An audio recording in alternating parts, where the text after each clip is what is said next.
Hello, everyone. How are we doing? Hanging in?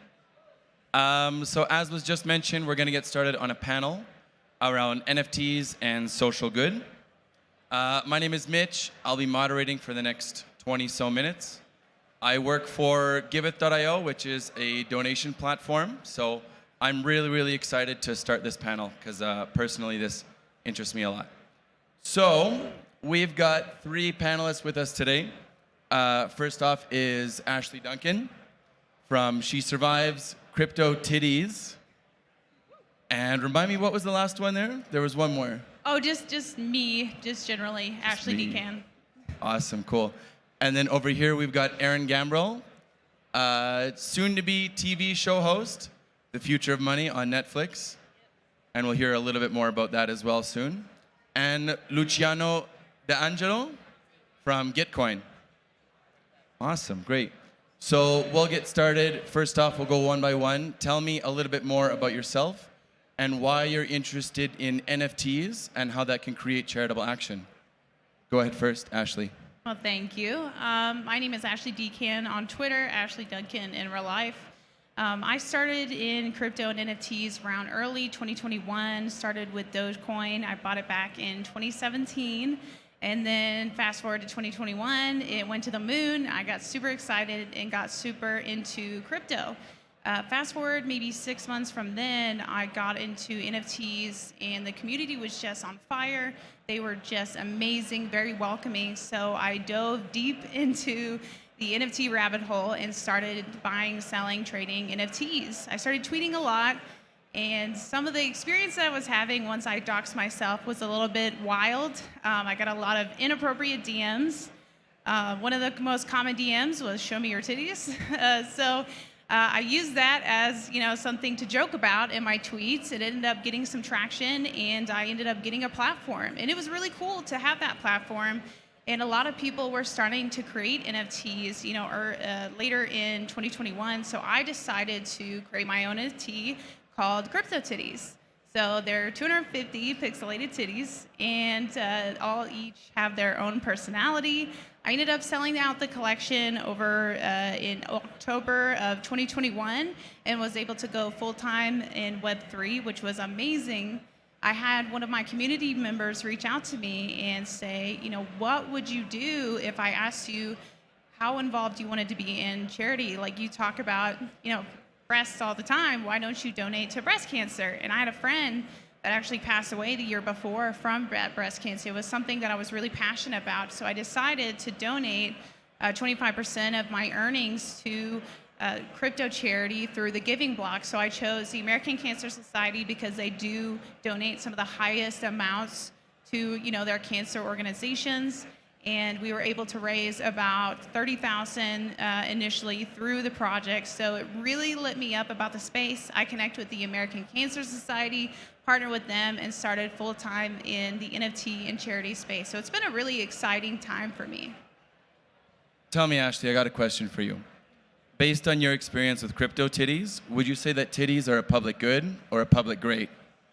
I would say it just depends. I would say that titties should be used for good.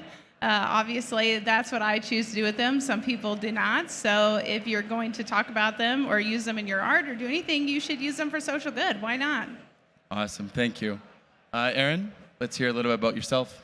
I love your answer, by the way. I think everybody here is a fan of titties, so you guys need to follow Ashley, focus on her project. So my name is Erin, better known as the Blonde Broker on Twitter.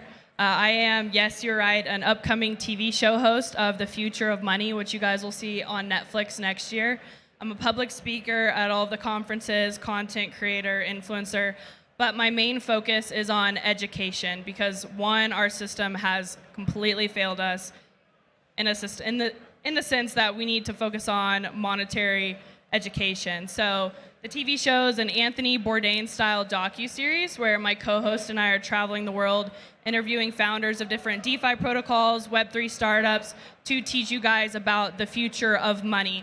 Why are our currencies devaluing and why we are transitioning over to digital assets. So it's super exciting. I've also been involved in the NFT space for quite some time and have worked with charities alongside Ashley, so I'm super excited for this panel, but glad you guys are all here. And just a shout out to her, she is the developer for the She Survives project, which is a secondary project. So she is not only super talented, she is super smart. Awesome. Thanks for that intro. And Luciano? Hi, everybody. My name is Luciano. I founded the Cryptocurrency Club at the University of Albany back in 2018. Since then, I started working with Gitcoin because I love funding public goods. I actually created a little shirt for Creatures World and Gitcoin, did a little collaboration for ETH Denver. 100% of the proceeds goes to funding public goods. Awesome. That's great. Thank you all for that quick intro. So we know that donations and philanthropy, it's hard. It's really, really tough to get people to motivate to like do it and like donate money and like give their time or their hard-earned cash to like good causes. It's a struggle. Often it's just like a lose-lose scenario where like people are working for like barely livable wages. There's no funding in it to like do the good that you want. So what are some ideas around like experimental or like innovative ways that we can use NFTs, blockchain, all this wonderful tech we see around us here, and direct that towards funding philanthropy, nonprofits, and charities? Maybe I'll swing it over to Erin first. Yeah, so I think what we have seen charity NFT projects struggle with in the past is that most people are focused on ROI. They want to make profits when they get whitelisted for an NFT. They want to be able to immediately sell, and then they walk away from that project. So Ashley and I were working on a project for 7 months, and we decided that we were going to do 40% donations to American Cancer Society. And we got a lot of backlash on that specific number, that 40%. It wasn't enough. They wanted 100% of the proceeds donated to the charity. And we sat there and we talked about it, and we were like, how do we pay the artist? How do we pay the community leaders? How do we pay anybody that is running the Discord? How do we pay ourselves for 7 months of time? So there becomes kind of this stigma and this problem. Are charity projects that are associated with NFTs, should they be 100% donated to that charity or organization, or a smaller percentage on, and why is it frowned upon that, you know, we're even trying to give back and donate to begin with? So I think that is going to be a constant struggle, and if we continue to raise awareness and have panels like this and talk about it, maybe people will be happy. I hope so. But we are doing good. There's a lot of projects out there. I don't know if you want to take over from here and what you guys are working on. Yeah, so actually what we're building here at the hackathon is a little public goods slider. So if you have a yield generating strategy, you can allocate 100% of that yield back to funding public goods. You can also allocate 1% of that yield. So it's totally up to you. So we're just trying to create more ways to fund public goods bottom up, because right now the collective incentive to fund public goods is very high, but our individual incentive to fund public goods is very low. So I think the solution to one of these problems is to create more fun and immersive experiences, hence the Creatures collab, because people will be willing to support public goods and charities if they actually get something in return. So we just have to get a little creative, and we have to find out what people actually want to own, want to purchase, and want to represent themselves as. And if we do that hard work, then I think we can successfully fund public goods at scale. Awesome. Anything to add, Ashley? Yeah, actually, just based on our experience with She Survives project, you know, we decided to change that to 100% of a donation to charity, just because, you know, we wanted to do some other things with the project, add some utilities, but we decided, since it was primarily a charity project, we decided to do that with that. And I talked to a lawyer actually the other day, because I really believe that tokenizing crypto donations is just a really wonderful thing. You know, having an NFT in your wallet that represents the charity that you affiliate with the most, something that you could wear as your PFP or something that you can show your friends. I think that's a really good way to connect with the community. Imagine being able to go to a charity event, be able to access that through an NFT and show your friends, hey, this is my NFT and I donated this and this. Do you want to join the community, the American Cancer Society community that I donated to? I feel like tokenizing that and still allowing people to use, you know, the NFT and crypto donations for a write-off is really important. So that's something that I think will really overcome the barrier, that people will know they get the benefits of the donation and that the organization receives the money and still gets something in return that makes that kind of worth their time. Awesome. I really, really like that. That's really, really cool. So moving on from there, a little bit more into some hot takes in the market. So we know that in the NFT world right now, people are all worried about creator fees, royalties, platform fees, all that good stuff there. But considering how big these NFT marketplaces are, like looking at places like OpenSea, Blur, Rarible, all of them, do you think, given the size of the market and the volume, that marketplaces have an obligation to start contributing to public goods or charities? Maybe we'll start with Luciano. So yeah, that's a great question. So funding public goods at the end of the day is a privilege. So if you do have the privilege to fund public goods and charities, then you definitely should. However, if you only fund public goods or fund charities because you're paid to, then you're probably not going to successfully fund public goods. So at the end of the day, we have to actually support those who want to fund public goods out of the goodness of their heart and not because they're getting some sort of leverage out of it. So if NFT platforms are only funding public goods because they want to access our communities and access us as individuals, then it's not necessarily the most beneficial thing. However, if we can help them understand why they should fund public goods and fund these charities, and they can do it for a more altruistic reason, then I think it would be more beneficial. But like I said, if you're getting paid to fund public goods and to fund charities, then you're probably not going to successfully do it. You have to do it because you actually care about the problem that you're trying to solve.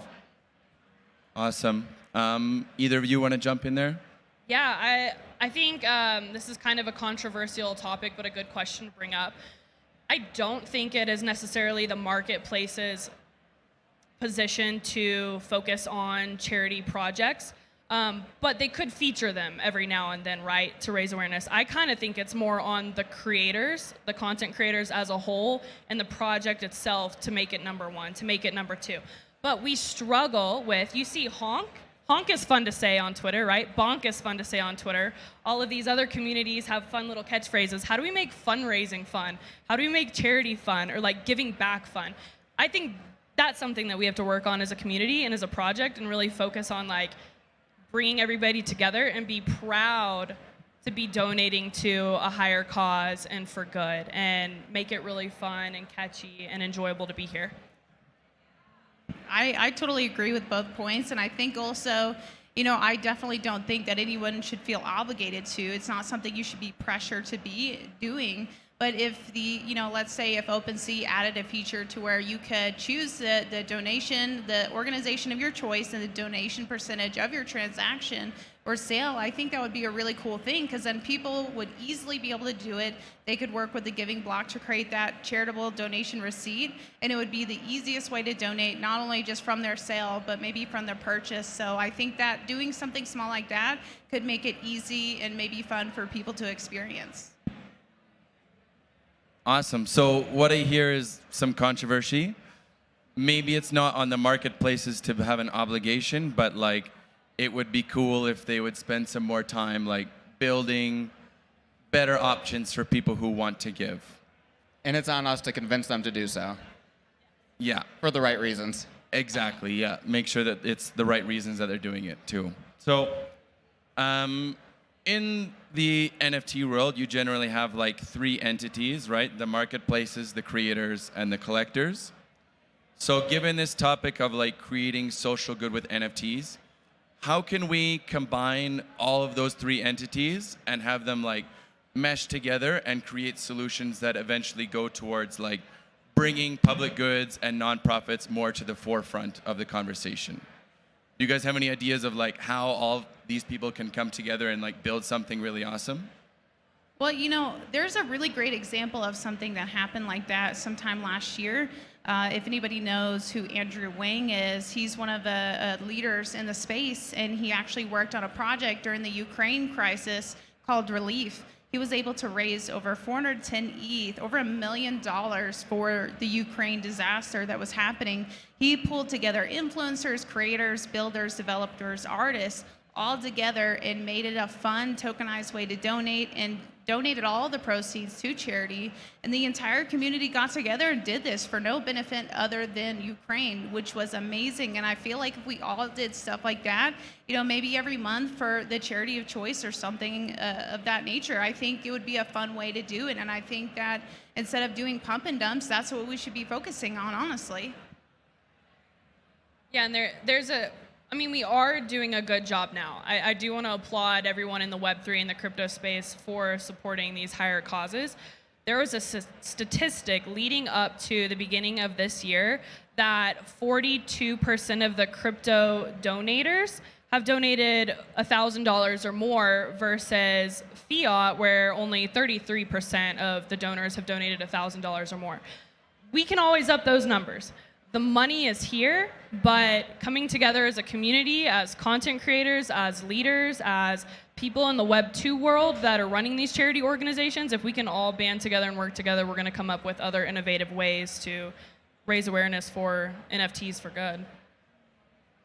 Yeah, the answer is definitely exactly what they said. It's to get creative, and it's to do the hard work of actually trying to figure out what people want to participate in, what social causes do they care about, and how can we give them something in return for their money that they're happy with. And if we can hit every single one of those points, then we can fund charities and we can fund public goods.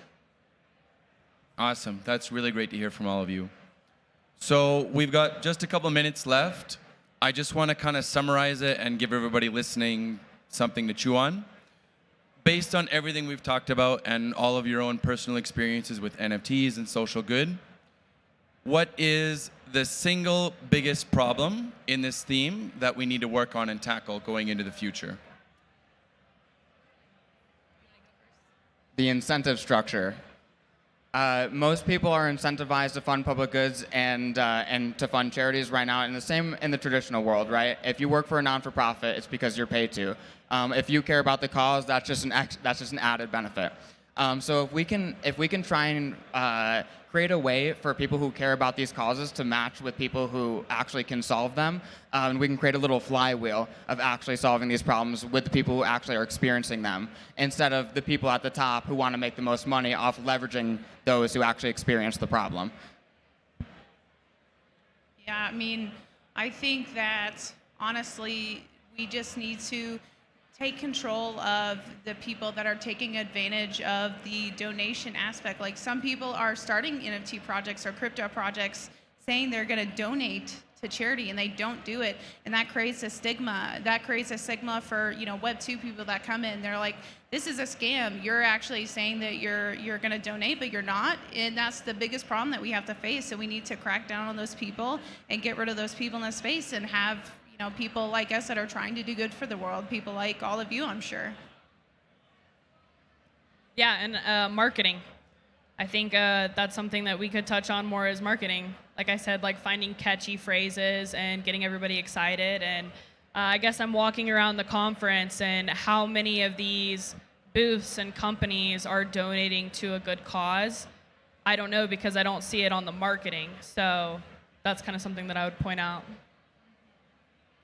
Awesome. Well, thank you all. We're almost bang on time. I'm wondering if this is something that we do questions for? No.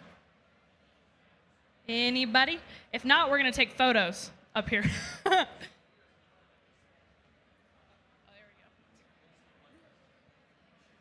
So, what the three of you are doing is definitely in alignment with, I think, a lot of people out there are trying to do as well. It's just we don't see it as much down to the marketing element.